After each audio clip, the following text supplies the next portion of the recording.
ప్రసాద్ 1200. సరే. అడ్వాన్స్ 2000 తీసుకున్నాడు. ఒక కుర్చీ తీసుకొచ్చే. అలాగే. అవి నోట్ చేసుకున్నావు కదా? తర్వాత మణి ఒక 300. కూర్చోండి అల్లుడు గారు. మణి 350. గిరి 600. కుమారు 700. 200 తీసుకున్నాడు. 500 బాకీ. ఎవరు 500?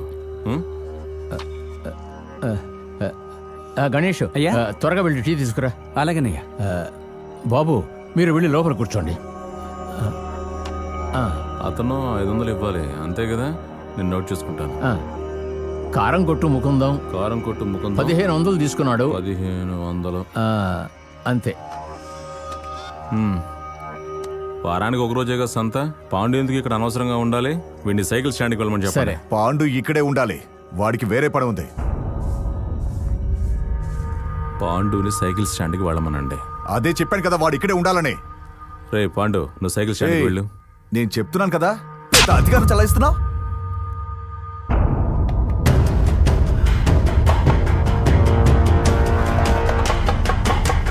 నేను చెప్తున్నాను కదా, వాడు నా మాట వినాలా వద్దా?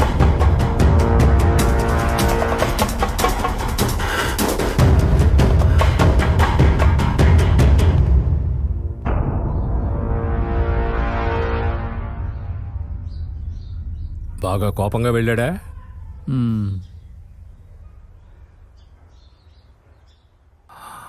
ఎక్కడికి వెళ్తున్నాడో చెప్పాడా? ఊరంతా ఎత్తి చూసాం, ఎక్కడికి వెళ్ళాడో తెలీదు.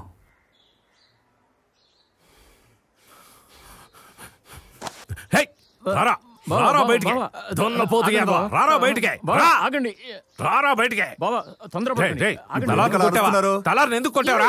ఎందుకు కొట్టావరా వాడిని? నిన్ను ఎందుకు కొట్టావరా? ఎందుకు కొట్టావరా? వాడు కాళ్ళు పట్టుకోవాలి. నేను ఎందుకు కొట్టావరా?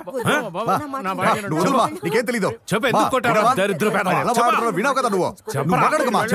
ఏం చేయమంటారు? నువ్వు సోమయ్య కొడుకు, అంతకు మించి నీకే అర్హత ఉందిరా? అయితే వాడే మీ కొడుకు, నేను పరాయండి అంతే కదా? జాగ్రత్తగా 10 మంది కొడుకులున్నా పనికొచ్చేవాడేరా కొడుకు. నాకు తలారే ముఖ్యంరా.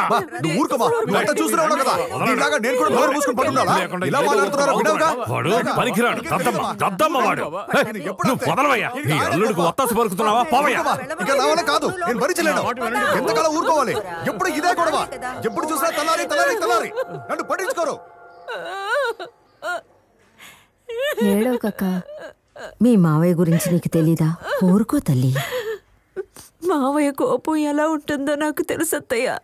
కానీ తలారి ఎవరి మీద ఎంత కోపం ఉన్నా సరే మిమ్మల్ని చూడ్డానికి వస్తారు కదా, కానీ రాలేదు.